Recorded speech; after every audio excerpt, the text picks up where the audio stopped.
Hello, everybody. Welcome to another episode of Erickson TV. Hello, Lauren. Hey, Curtis. Hey, everybody. Hey, Lauren, I wanted to talk a little bit about one of my favorite subjects, which is Taxes. and also golf. Oh, golf. Okay. But now, for those of you that hate golf, do not turn this episode off because this is really there's a reason. Okay.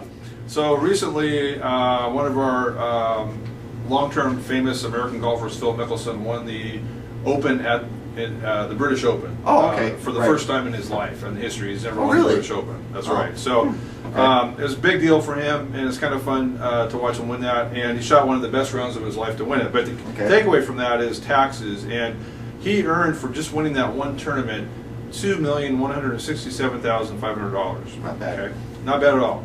What was interesting about the article is Forbes magazine did a calculation, and so the United Kingdom charges taxes. Right. The IRS, U.S., because Phil's a U.S. citizen, charges taxes. Oh, okay. And he's also a resident of California, and they charge taxes. Oh, good. So they calculated by the time it was all done that he would pay 61% of that in taxes. Ooh. And he would take home, so 1.3 million of that winnings is going to go to taxes, and 842,000 is going to be what he's able to bring in his pocket, which is still not bad. No, that's good, but I don't know how I would feel about that if I was. Right. Well, so anyway, since this came out, Phil has been very quiet, but it was interesting because in the earlier this year, Phil won a big tournament in California. Oh, okay. And it was not as big as this one, but he had a nice payday, probably about $1.3 million or something like that. But he made on the way out, he was on the course, and the media caught him talking about how he was very unhappy with the California tax rates, because they have the surtax for millionaires and other taxes. Yeah. And he said, you know what, at this rate, I'm going to consider after moving down to California and go to a lower tax state. Washington. Possibly Washington. So anyway, because of the way the media portrayed that incident, Phil was just reamed in the media and by the public, because the general public that's making an average U.S. wage cannot relate to that kind of dollar value. Right, yeah, exactly. And then, basically they said, Phil, quit whining. So for public relations, Phil immediately got up and apologized and said, I'll never, I had a bad day, and I'm sorry, I love California, and this is my home state, and I'll never talk like that again. So kind of that was a preview of talking about this, in that Phil said not a word about the high taxes he's paying for $2.1 million. Now, so I brought this up for a couple reasons. One is that there is a lot of taxes being charged today, even if you're not making that kind of income. Right.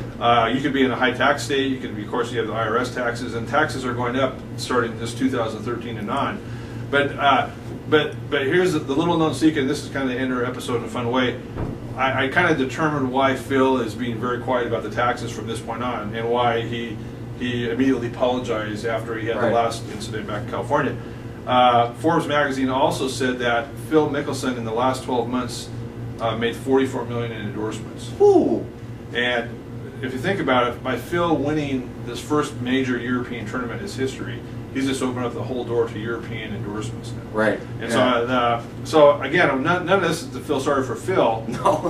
But it was very intriguing about how people look at taxes, and at a certain point. And this is at a smaller level, seriously, taxes are a significant part of people's expenses. So for our clients that are investors, there is a proper way to invest to lower your taxes, which is being a passive investor. But also if you're earning money in your own small business, or you're earning as a wage earner, we would be happy to take a look at your potential tax brackets from 2013 and on, and strategize if there's some ways to reduce taxes. Absolutely. We're not going to be able to help Phil, but we can help our clients. Right, that's true. All right. Well, thank you for watching this episode of Erickson TV. We'll see you next time. See you next time. Bye now.